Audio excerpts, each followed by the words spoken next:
Yeah, I'm at a wedding right now. I'm only 16 years old, and I've been listening to the Lazlow show since I was 13.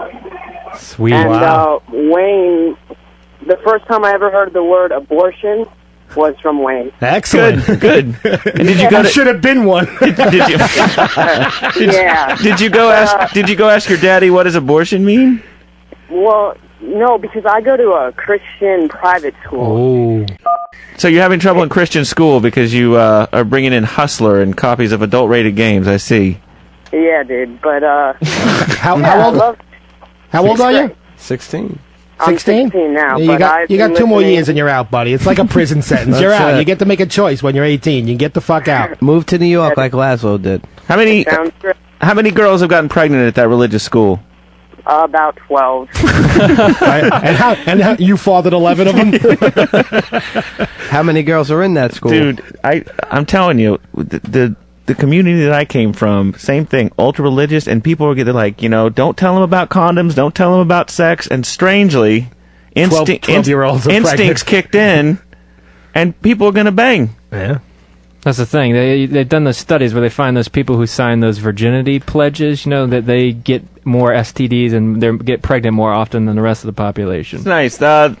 I told you about all the kind of crazy preachers that travel the nation and stop at some of these fundamentalist churches. We had one that come through, and the church I went to had like 3,000 people could sit in the audience, and there was a guy that would come and lay on bed of nails and talk about how Jesus and how.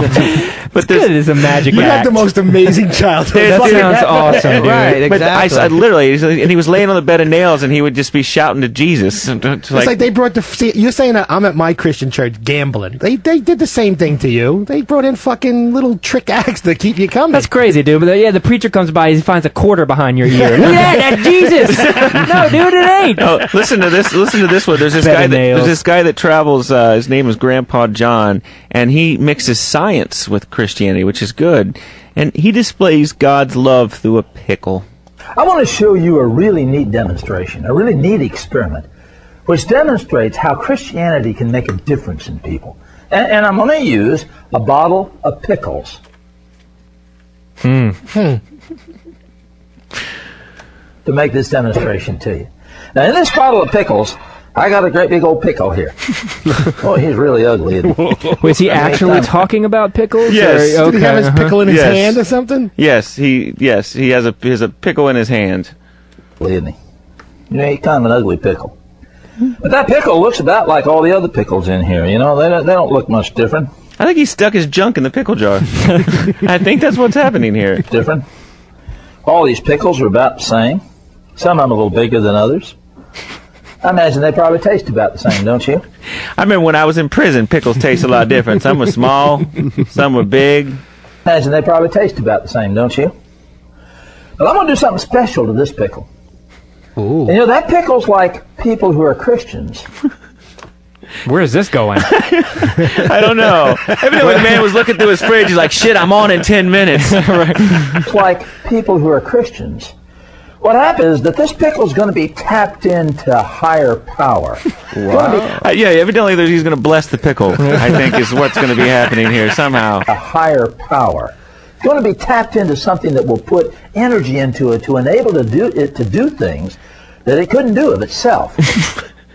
Evidently he's going to animate the pickle. He's going to put the Holy Spirit in it, I think. Do of itself. That there has to be some outside source. And God has told us that we're like this. So what I'm going to do here is I'm going to take a fork. I'm going to stick it in one end of this pickle. There we go. I'm going to take another fork. I'm going to stick it in the other end of this pickle. I think he's sticking it into his penis. I don't think it's a real pickle that he's got here. I'm going to stick it in the other end of this pickle.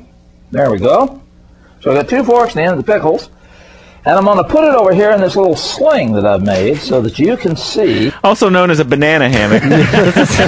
This is the most elaborate metaphor I've ever heard in my entire life. What the hell? These motherfuckers went, like, then I'm going to run 18 kilojoules from a flux capacitor into this motherfucker. Jesus. And we're going to go back in time and meet Moses. In this little sling that I've made so that you can see the pickle sitting there between the 2 forks. And we're going to put some energy into this now. Just like God puts energy in our lives and helps us to do things that we couldn't do on our own. And so I'm going to put an electrical clip on one fork, an electrical clip on the other fork. And we're going to plug this in. Dude, you wonder why this man was sitting around reading the Bible, and he's Really? like, you know what? I've got the perfect metaphor. We're going to electrocute ourselves a cucumber that's been soaked in brine. An electrical clip on the other fork. And we're going to plug this in. So there is the person without Jesus. The power of Christ in our lives is going to be like what you see happen to this pickle. So watch what happens. And as long as that energy is applied... So basically, he starts running high current through this pickle, and it glows. Ooh. As long as that energy is applied, that pickle flashes, and light comes out of it. That's just a plain old pickle. And look at what's happening to it. It's making a difference in the world around it. It's giving off light. That's a special pickle now. Now, if you want the power of God, just grab 2 wires and stick them in your mouth. It's making a difference in the world around it. It's giving off light that other people can see. And when people become Christians, the same thing happens. Their life becomes different. So when somebody says, what's different about Christianity? Saying, it makes you electrify food. Right. What's different about Christianity? What's different about Christianity is that it changes people's lives. One thing I want to say to you, don't try to do this at home. I'm a professional. Because this could be very dangerous. You could hurt yourself. You could hurt something else. You could blow out all the electricity in your house. So don't try to do this at home. I killed my wife stay fucking close around with to it. God. But I want to see Jesus. Hook me up.